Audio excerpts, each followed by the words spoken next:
E hoje eu queria compartilhar um pouco com os irmãos o capítulo 5 de Mateus. Na realidade, eu queria falar um pouco sobre o Sermão do Monte de Jesus. E esse sermão ele abrange 3 capítulos, capítulos 5, 6 e 7.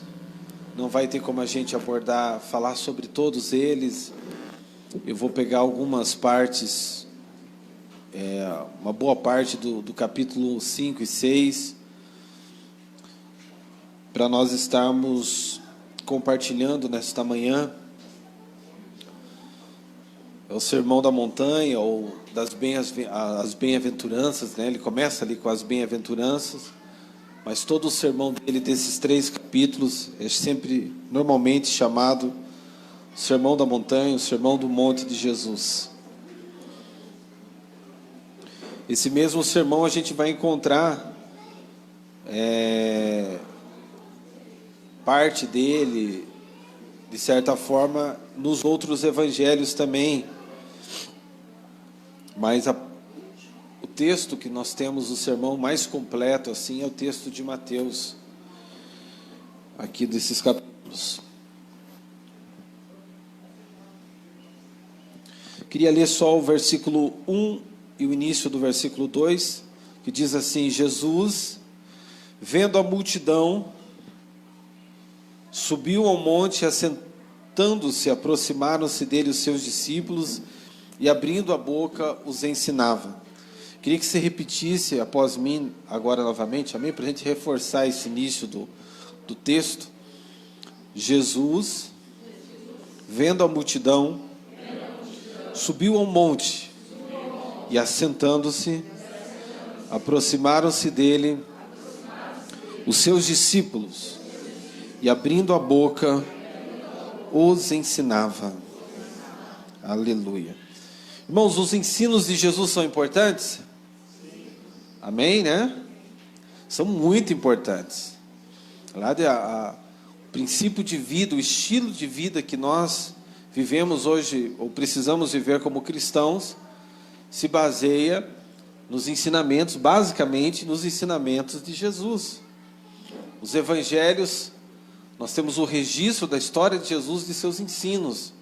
E os apóstolos, o que eles fizeram? Eles então aplicaram os ensinos de Jesus à vida da igreja.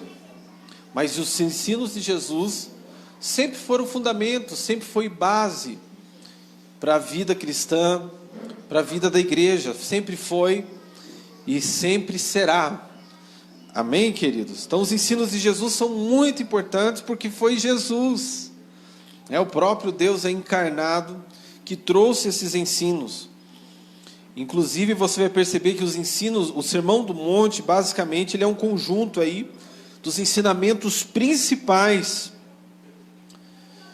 que devem fazer parte da vida de um cristão, ok? Então você tem um conjunto dos ensinamentos principais de Jesus, do que deve fazer parte da vida de um discípulo cristão, de um discípulo de Cristo, né? É interessante se observar que esse sermão é importante, porque Jesus disse, e ele não só disse nesses 3 capítulos, mas você vai perceber também, se você for ler depois dos evangelhos, e deve ler, que os assuntos abordados aqui no Sermão do Monte, nesses 3 capítulos, são pincelados por Jesus em outros momentos da sua caminhada. Você vai perceber, por exemplo, aquela passagem que ele fala que se teu olho escandalizar, você deve arrancá-lo, nesse sentido, né? Ele vai voltar a falar novamente sobre isso lá no capítulo 18, né? Se o teu olho te faz pecar, então arranca-o. Então ele fala aqui no sermão e fala lá no capítulo 18.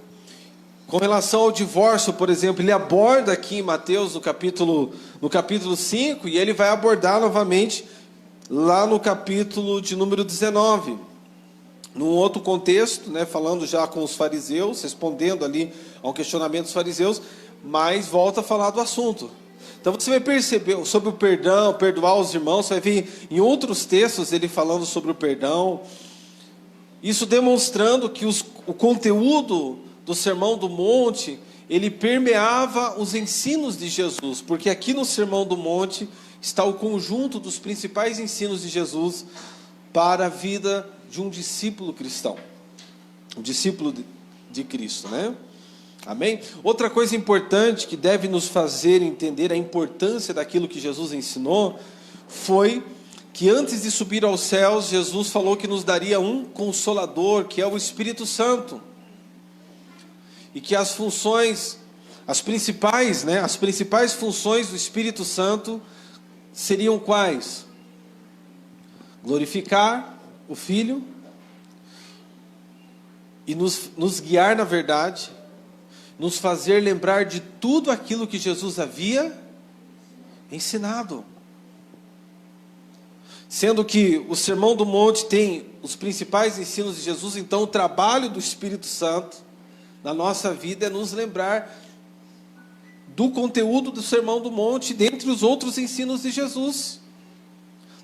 Eu estou falando isso para você entender a importância do ensino de Jesus. Tanto é importante que o Espírito Santo que nos foi dado, que agora habita no coração, que habita no espírito de todo filho de Deus, a função dele é guiá-lo na verdade, fazê-lo lembrar de tudo aquilo que o Senhor Jesus havia ensinado. Ok, irmãos? E é interessante observar isso, porque o trabalho do Espírito Santo, através do ensino dos apóstolos, também foi esse. Usar os apóstolos para aplicar os ensinos de Jesus à vida e ao dia a dia da igreja. Amém? Isso é muito importante. Outra coisa importante, então aqui nós falamos da importância dos ensinos de Jesus, mas outra coisa interessante aqui do texto é que o Sermão do Monte ele foi dirigido a um público específico. Para quem foi dirigido o Sermão do Monte, irmãos? Para quem? Para os discípulos, diga assim, discípulos. Você percebe no texto que tinha uma multidão, mas Jesus, é como se Jesus ali então deixasse a multidão, subisse um monte, e quem que vai junto com os discípulos? Não, e quem que vai junto com a multidão? Os discípulos. Então quem que ouve esses ensinamentos, quem que recebe esses ensinamentos? São os discípulos que vão junto com Jesus, e não a multidão. Então é importante que você entenda que quando você ler o Sermão do Monte, você lembre que esses princípios são para os discípulos de Jesus. Amém? Até porque para o discípulo de Jesus não deve ser algo pesado. Por que não deve ser algo pesado? Porque o discípulo é aquele que recebeu a nova natureza de Cristo dentro dele. É aquele que nasceu de novo. Então, a pessoa que é ímpia, a pessoa que ainda não recebeu a Jesus, ela não tem o seu espírito regenerado. Então, os ensinos de Jesus se tornam realmente algo difícil. Realmente se torna algo complicado. Até porque a velha natureza ainda está governando, está mandando, está dominando a vida da pessoa. Então seguir a Cristo, seguir os ensinamentos de Cristo parece uma utopia, algo bonito, algo a ser lembrado, algo até a ser valorizado, mas difícil de ser alcançado, impossível de ser alcançado. Isso para o ímpio, isso para o não crente.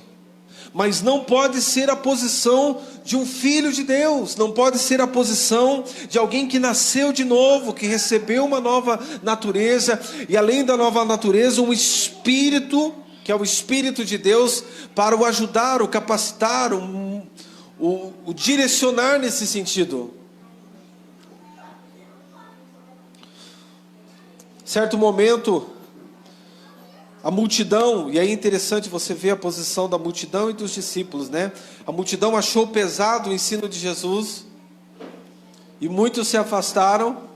Isso está lá no Evangelho de João, porque achavam pesada a palavra de Jesus. E aí Jesus olha para os seus discípulos e fala para os seus, e daí a multidão, né? Muitos da multidão decidem ir embora. Aí Jesus olha para os seus discípulos e diz para os seus discípulos: vocês não querem ir embora também? A multidão achou pesado e foi embora. Os discípulos, Jesus então vira para os discípulos e diz: vocês não querem ir embora também? E o que é que Pedro diz para Jesus? Para onde iremos nós? Se só tu tens palavras de vida eterna. Então você percebe claramente a diferença entre como a multidão vê os ensinamentos de Jesus, como ela lida com os ensinamentos de Jesus e como os discípulos lidam com o ensinamento de Jesus. Enquanto a multidão acha pesado, difícil, impossível e até se afasta, se aparta, os discípulos entendem como algo nobre, maravilhoso, palavras que têm vida eterna, coisa boa.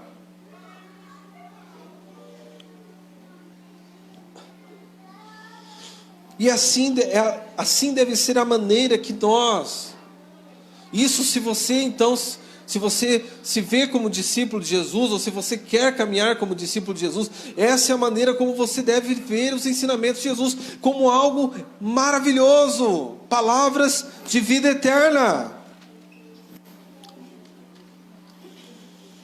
Amém, queridos? Então essas palavras de vida eterna, essas palavras maravilhosas, esse ensino maravilhoso, esses princípios maravilhosos,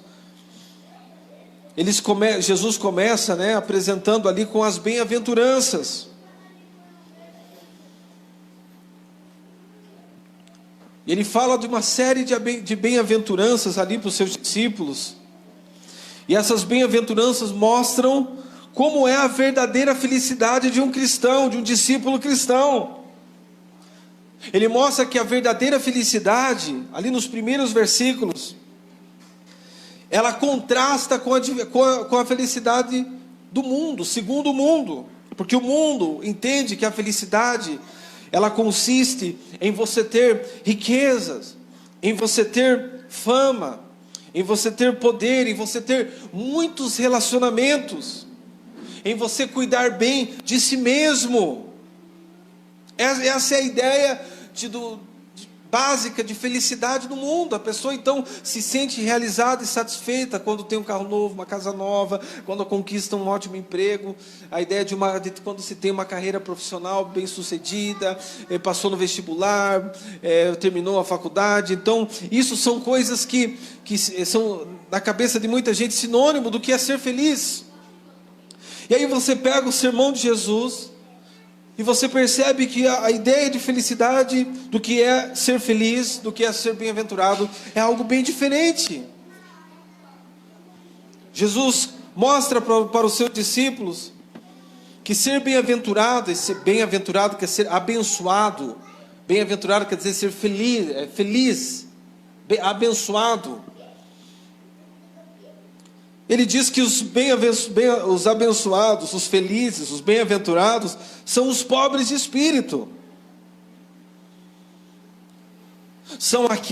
Os pobres de espírito são aqueles que dependem profundamente de Deus, são dependentes de Deus.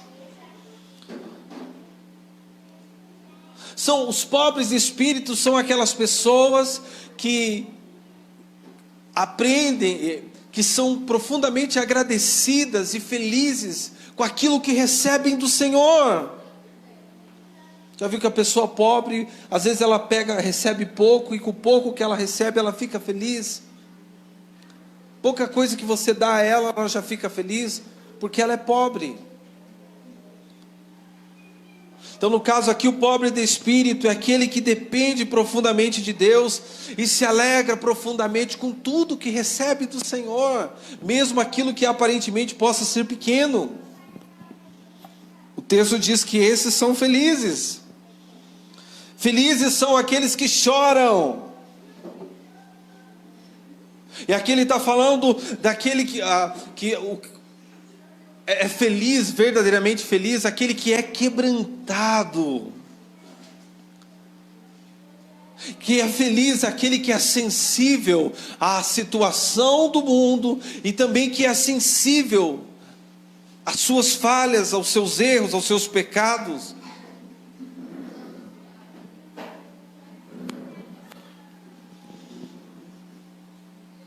Ele diz que é feliz os humildes.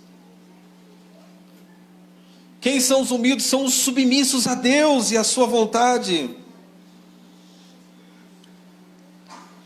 Ele diz que é feliz aqueles que têm fome e sede de fazer a vontade de Deus. Então, aqueles que têm fome e sede de fazer a vontade do Senhor são realmente as pessoas felizes. Ele diz que os felizes são os misericordiosos, são aquelas pessoas empáticas, cheias de compaixão. Ele diz também aqui nas bem-aventuranças que felizes são os pacificadores, são aquelas pessoas que trabalham pela paz, para promover a paz, para estabelecer a paz.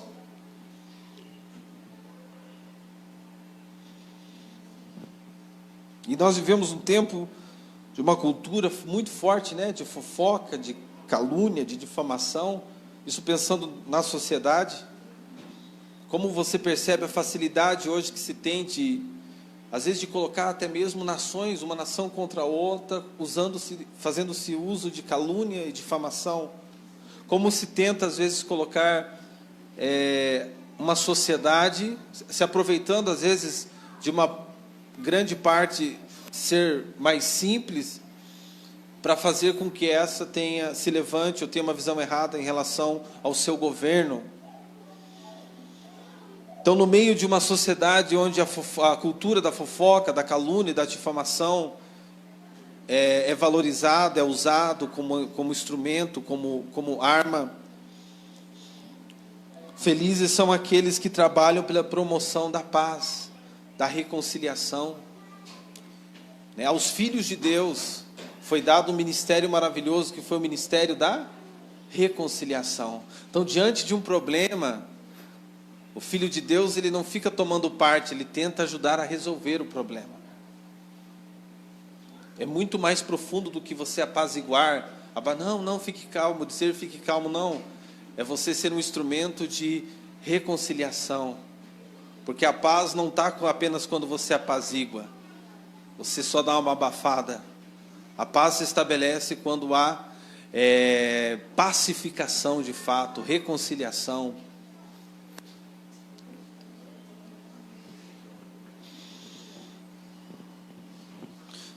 Você percebe que a felicidade diz que são felizes aqueles que vivem esse caminho, esses princípios. Ele diz que dessas pessoas é o reino dos céus. Ele diz que essas pessoas serão consoladas. Ele diz que essas pessoas herdarão a terra. Ele diz que essas pessoas serão satisfeitas e fartas. Ele diz que essas pessoas verão a Deus. E ele diz que essas pessoas serão chamadas de filho de Deus. E é interessante observar essa questão de ser chamado de filho de Deus. Muito importante, porque mesmo que você nasceu de novo, você crê em Jesus, você se tornou filho de Deus, amém? Amém? Mas como é que você vai ser conhecido como filho de Deus? As pessoas vendo os princípios, vendo Cristo, vendo as boas obras na sua conduta, no seu dia a dia. Mais à frente ele vai dizer, quando ele está tratando ali da questão de amar os nossos inimigos, ele vai dizer, para que sejais filhos do Pai que está nos céus. E é interessante que no Novo Testamento, tem o caso do apóstolo João, lá na sua carta, na sua epístola, ele fala que aqueles que não amam são aqueles que mentem, aqueles que não amam são da mentira, são filhos do diabo. Aqueles que amam, aqueles que são da verdade, são filhos de Deus. Então, às vezes você tem até um espírito renascido, um espírito novo, mas a sua vida, a maneira como você está expressando, você está parecendo mais às vezes com o filho do diabo, né, filho da mentira, do que um filho de Deus. Então tem que tomar bastante cuidado nesse sentido.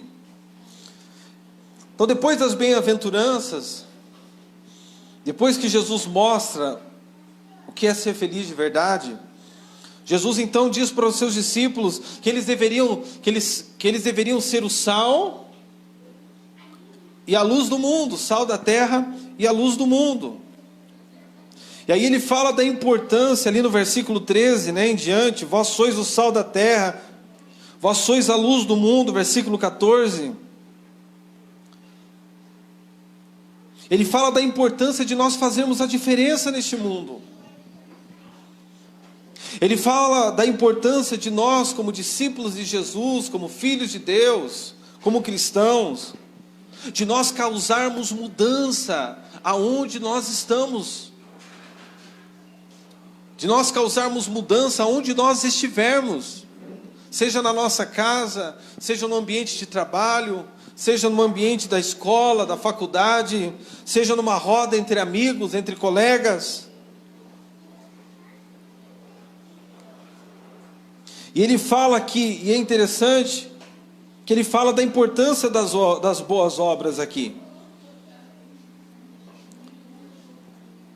Então você precisa ser luz, você precisa ser sal, para que os homens vejam as suas boas obras. Diga, boas obras.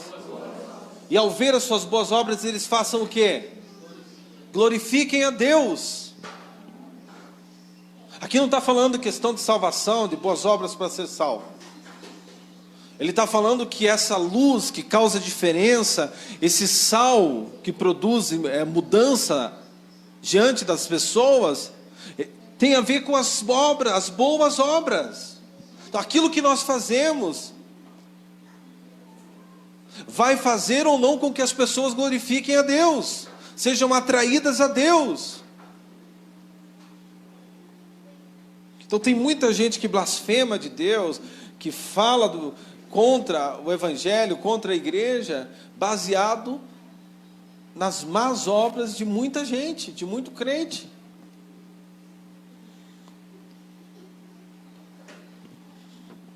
E é nesse sentido que ele está falando. Então você precisa ser sal, você precisa ser luz.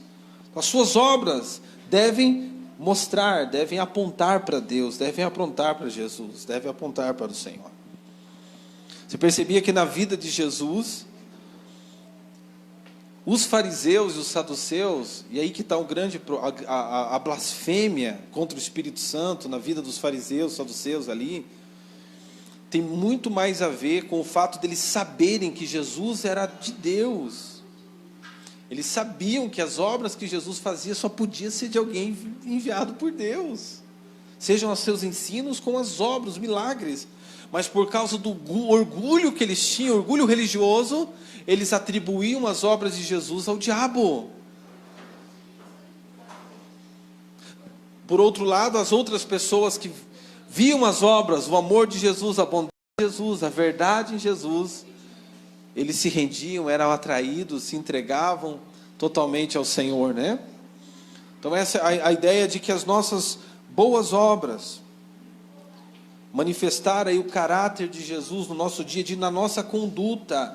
Algumas pessoas podem falar, a conduta não é importante. A conduta é muito importante, ela deve ser fruto de uma pessoa que nasceu de novo, que foi regenerada, que está com um coração apaixonado por Jesus, que tem uma nova natureza. E é essa nova conduta que vai favorecer, que vai ajudar, que vai cooperar, para que as pessoas vejam Deus, saboreiem Deus, percebam Deus, reconheçam Deus.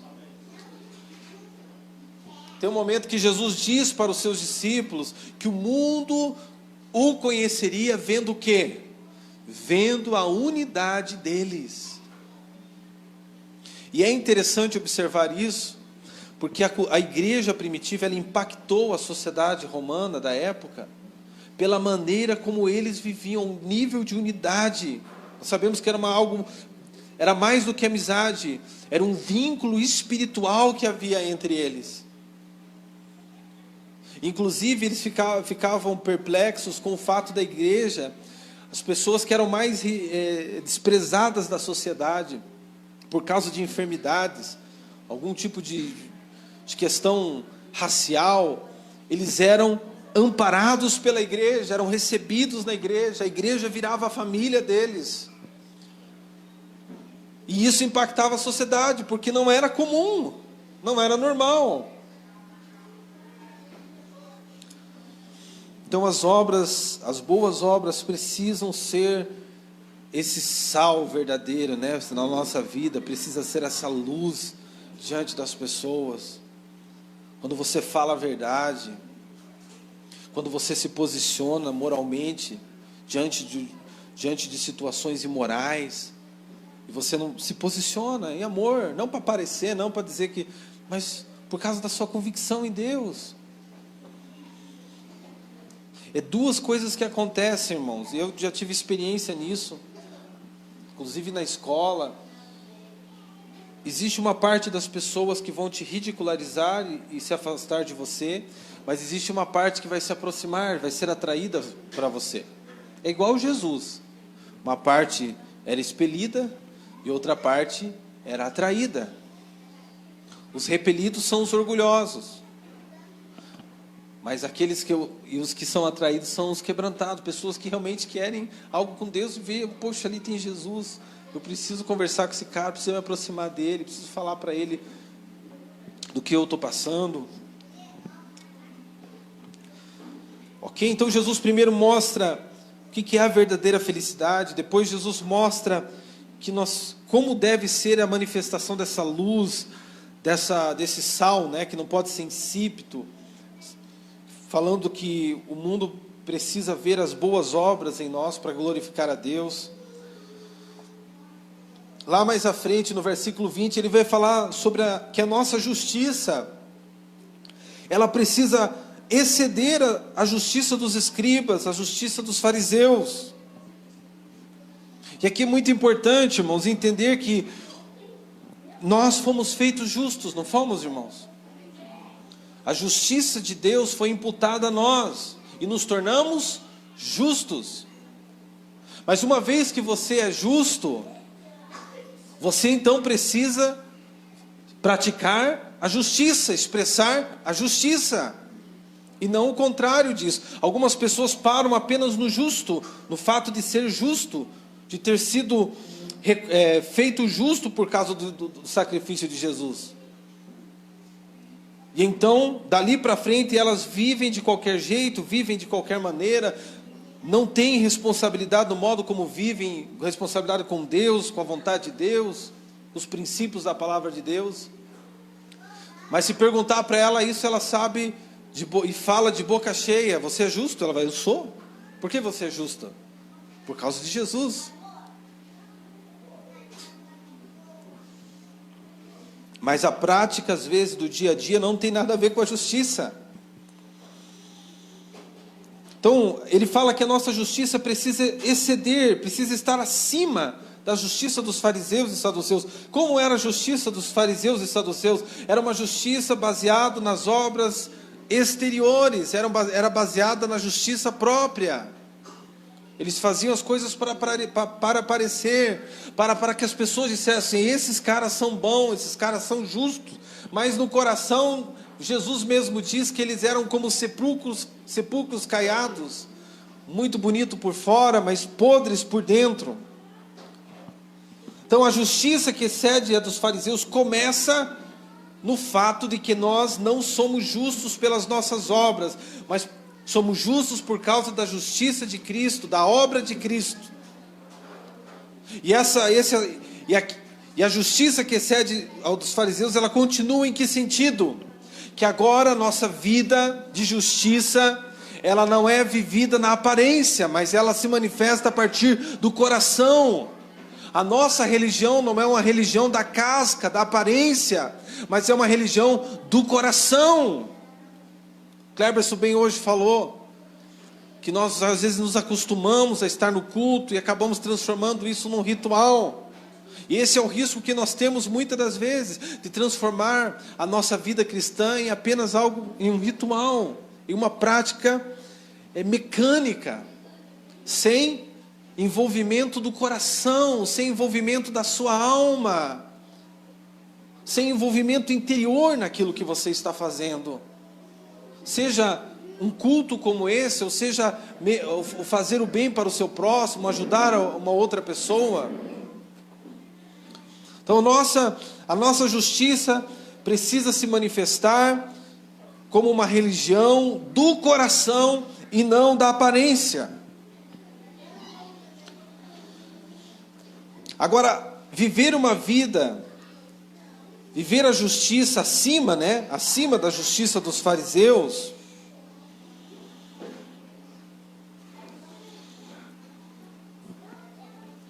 fala de nós guardarmos o nosso coração de uma série de coisas que ele descreve ali no texto. Dentre elas está guardarmos o nosso coração da raiva e do ódio, da cólera, sem motivo. É o que nós vamos ver no versículo 20 em diante. Versículo 22, versículo 21. Ouviste que foi dito aos antigos: não matarás, mas qualquer que matar será réu de juízo. Eu, porém, vos digo que qualquer que sem motivo se encolerizar contra seu irmão será réu de juízo. E aí no versículo 23 ele diz: portanto, se trouxeres a tua oferta ao altar, e aí te lembrares de que teu irmão tem alguma coisa contra ti, deixa ali diante do altar a tua oferta, e vai reconciliar-te primeiro com teu irmão, e depois vem e apresenta a tua oferta.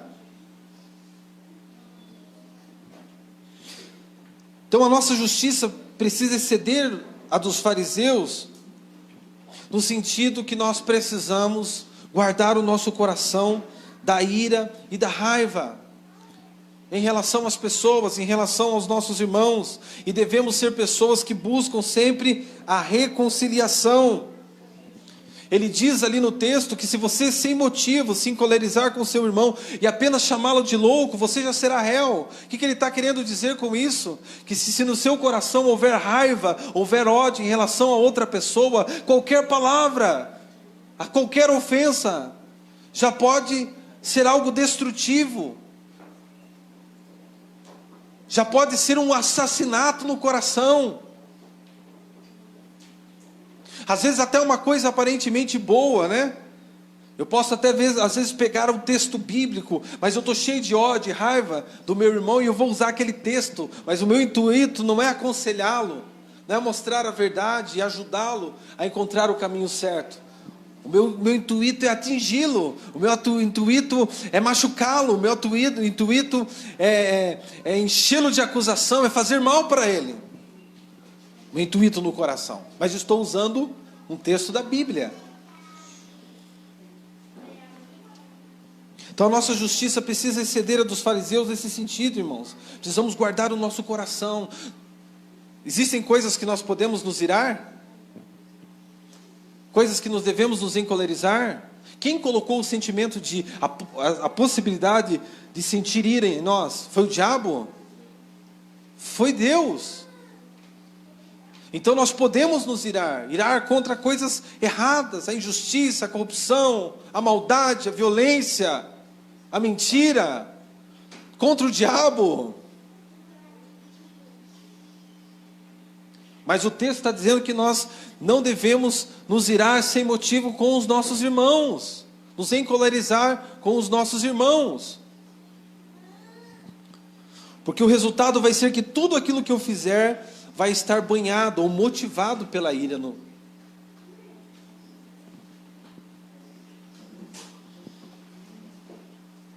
E ele fala de buscar a reconciliação. Não podemos esquecer disso, irmãos. O texto está dizendo que se você lembrar que alguém tem alguma coisa contra você, você tem que ser pessoa que resolve. Não, ela que tem que falar comigo. Não, o texto... Eu queria chamar a atenção dos irmãos nesse sentido agora, até. Preste bem atenção nisso que eu vou falar. Irmão, não fique dependente da minha pregação, da pregação do Kleberson, ou de pregação de qualquer outra pessoa. Considere sim aqueles que o Senhor colocou para ser a sua liderança, receba com carinho, aprenda com eles, mas não dependa. Você precisa vir para a palavra, você precisa pegar um texto, e você, como esse ali, o texto está falando, se eu souber de alguém que tem algo contra mim, que eu devo ir lá e reconciliar com ele. O que você precisa esperar mais? Eu estou falando aqui para discípulos de Jesus. O que você precisa esperar mais para você entender que essa é a vontade de Deus? O texto está falando isso. Não tem muita explicação para isso. Que você não deve se irar sem motivo contra o seu irmão. Então volte-se para a palavra, tenta perceber, o ensino está aqui, ó. Eu posso aplicar. Por que eu posso? Por isso que eu comecei a mensagem dizendo que era para discípulo, que o discípulo nasceu de novo, que o discípulo recebeu o Espírito Santo, que o discípulo tem a natureza de Cristo, porque você pode.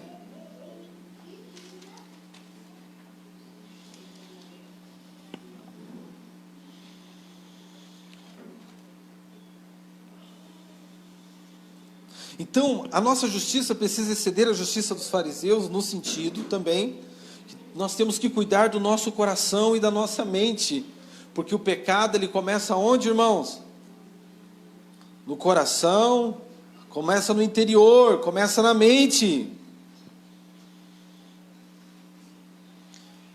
Eu estou seguindo basicamente o texto. Ouviste os que foi dito aos antigos, não cometerás adultério. Eu, porém, vos digo que qualquer que atentar uma mulher para cobiçar, já em seu coração cometeu adultério com ela. Está entendendo? Jesus está mostrando aquilo que para os fariseus o adultério em si era só quando havia prática, a relação sexual. Aí Jesus diz, não, o adultério começa lá dentro, no coração.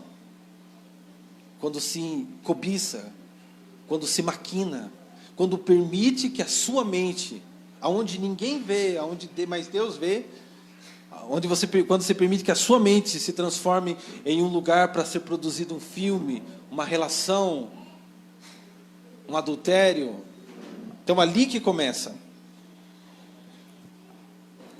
E o que Jesus está dizendo? Você tem que cuidar com o teu coração.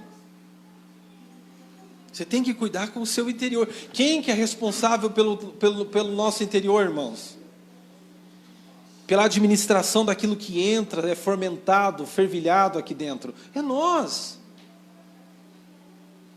E a gente às vezes cuida com aquilo que, para que os outros não vejam. Então, poxa, se eu não entrar naquele lugar, então daí ninguém vai me ver. Se eu não me envolver com aquela pessoa, ninguém vai me ver. Então não vai ficar um problemão. Porque ninguém está sabendo. Então mas eu posso cultivar aqui dentro, maquinar, criar toda a paisagem, todo o cenário, todo o filme. E ele está dizendo, é aí que começa o adultério, é aí que acontece. Depois, é só uma expressão que pode aparecer em algum momento ou outro. Então você tem que cuidar a sua mente, com aquilo que entra na sua mente, com aquilo que se desenvolve no teu coração. E ele continua no versículo 27, aí ele diz assim, mais à frente, portanto, se o teu olho direito te escandalizar, o que você deve fazer? Arranca-o e atira-o para longe de ti, pois te é melhor que perca-se um dos teus membros do que todo o teu corpo seja lançado no inferno. E se tua mão direita te escandalizar, corta e atira para longe de ti, porque te é melhor que um dos teus membros se perca do que todo o teu corpo seja lançado no inferno.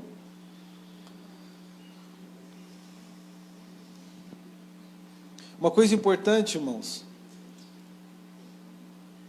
que ele está querendo passar para nós nesse texto, é que você precisa ser radical com relação à tentação e pecado na sua vida.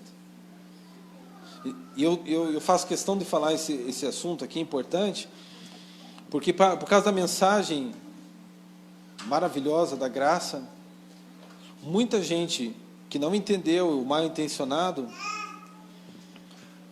usa a mensagem da graça para brincar com fogo, para caminhar na beira do abismo.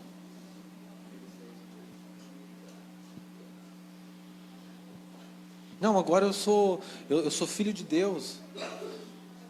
E agora, e sai com os amigos, vai lá pro barzinho. Não estou falando nem que você deva ir ou não. Eu quero que você entenda, até porque o final desse raciocínio é para que você, é uma questão individual de cada um que tem que perceber isso.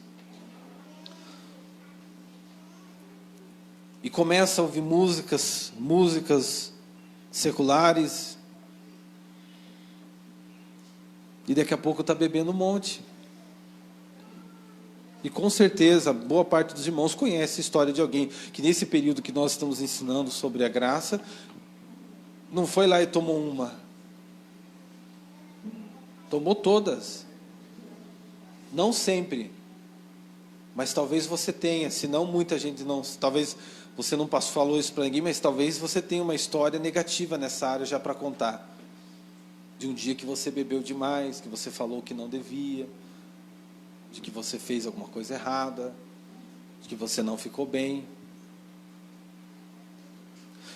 Então, irmãos, você precisa atentar para o que Jesus está falando aqui.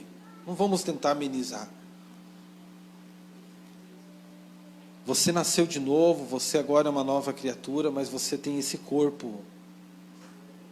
Deixa eu te dizer uma coisa, esse corpo ainda é um corpo do pecado, no sentido que é um corpo afetado pelo pecado.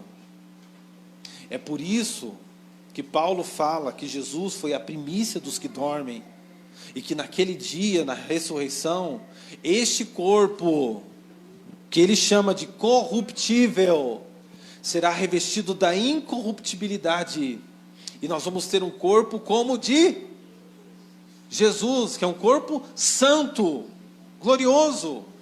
Mas quando? Naquele dia. Existe a santificação instantânea. Você foi santificado no seu espírito, recebeu a Jesus, creu, se tornou filho de Deus, espírito novo. Existe a santificação experimental. Agora, porque eu sou santo, eu me santifico, me afastando, guardando o meu coração. E existe a santificação final, que é a glorificação deste corpo, que ainda é um corpo afetado pelo pecado, ainda é atraído ao pecado. Então, nesse sentido, irmãos, realmente, se tem coisas, situações, relacionamentos que vão te levar ao pecado, mesmo você estando na nova aliança, você precisa cortar, você precisa romper. Aqueles princípios tão importantes do irmão, de repente, não ficar andando com uma pessoa do sexo feminino no carro sozinho, sendo casado, ou mesmo não sendo. Agora, porque você está na graça, você vai continuar, vai andar e não vai vigiar nisso. Não, você precisa vigiar. Porque o seu corpo continua ainda estando em risco. Talvez você não vai cair assim, mas a sua mente pode cair. Ou pode criar uma situação que possa te levar. Ambos.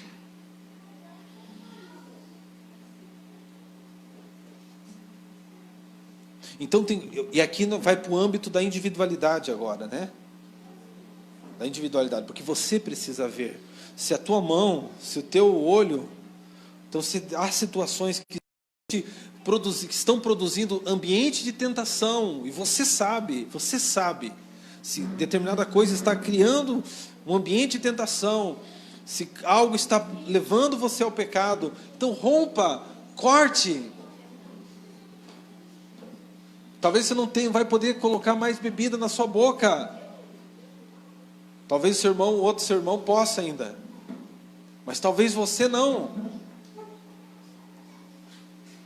Talvez você precisa parar de ficar ouvindo músicas seculares assim. Talvez o outro seu irmão não. Mas não, o que eu quero que você perceba é que você não pode usar a mensagem da nova aliança para você ficar passeando, caminhando na beira do abismo e mexendo com fogo. Porque a mensagem da nova aliança é para te levar a andar em vitória. E andar em vitória é assumir a sua posição, é estar consciente de quem você é crer no que Jesus fez e é se afastar do pecado. É fugir da aparência do mal. É lembrar que o diabo é como um leão que fica ao derredor, bramando como leão, procurando alguém para tragar, porque ele sabe que na hora que ele derrubar você em uma coisa, em uma área, ele vai poder montar cavalo em você, ficar te acusando, te impedindo de desenvolver o seu ministério, ou te levar ainda a outros pecados.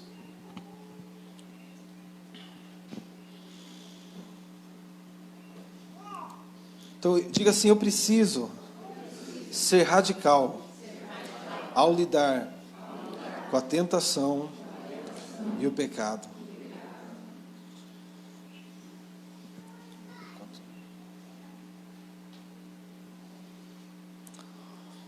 E ele continua, né?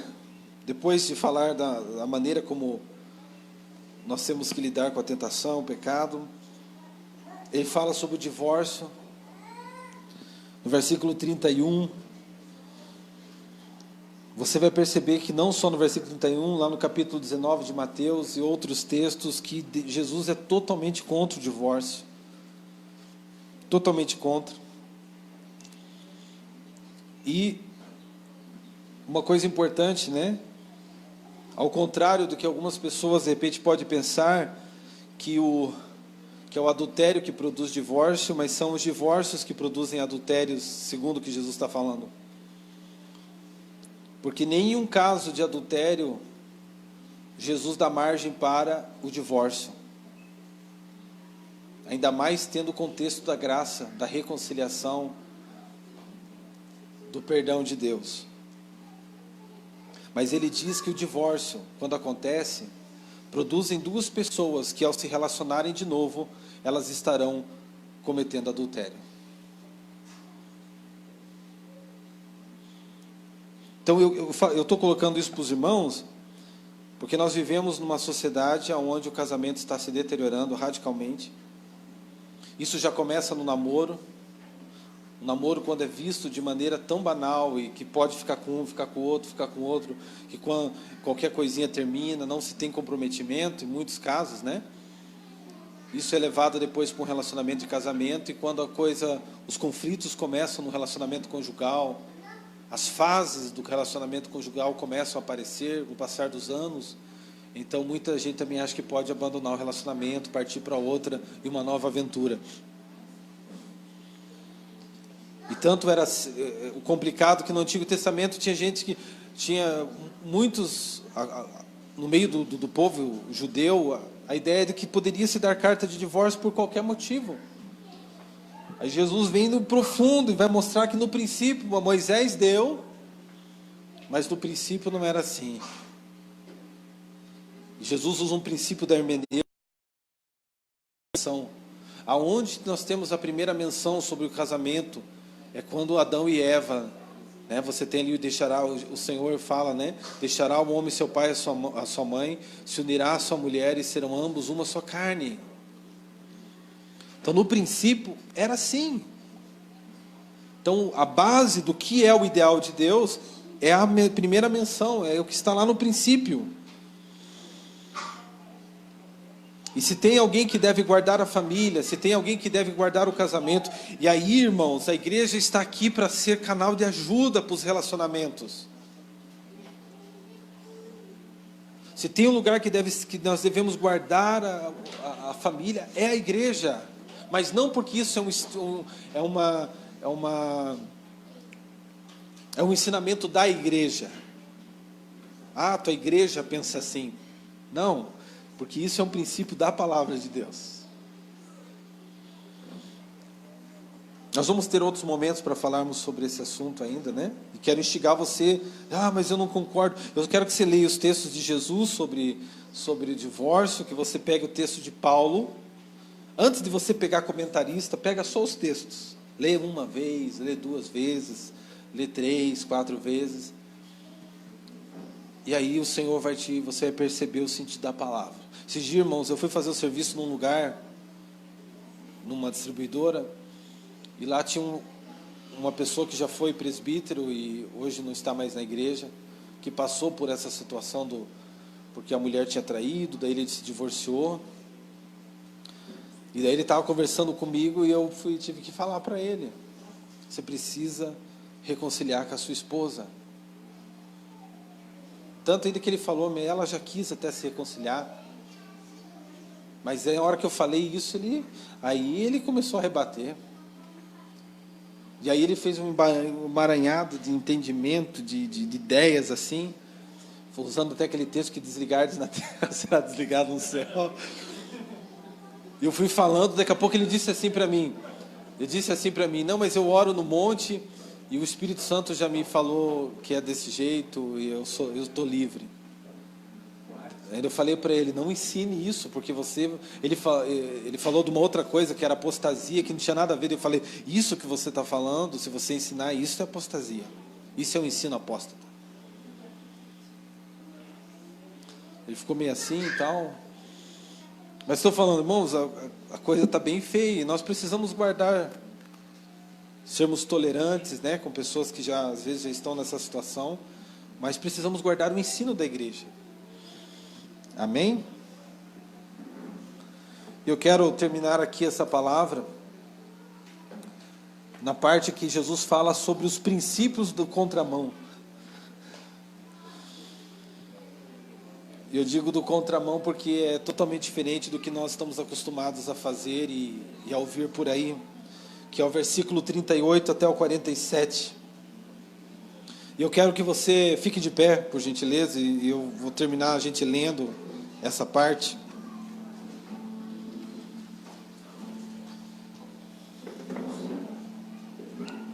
Ele diz assim, do 38 ao 47, né? Ouviste que foi dito, olho por olho, dente por dente. Eu, porém, vos digo, presta atenção, querido. Presta bastante atenção aqui. Ouça o texto falar com você. Eu, porém, vos digo, ouviste que foi dito, olho por olho, dente por dente, ou seja, me deu uma, eu dou outra, né? Aí Jesus diz, eu, porém, vos digo, que não resistais ao mal. Irmãos, não estique esse texto, tá? Não estique, não tente adaptar. Não resistais ao mal. Mas se qualquer te bater na face direita, oferece-lhe também a outra.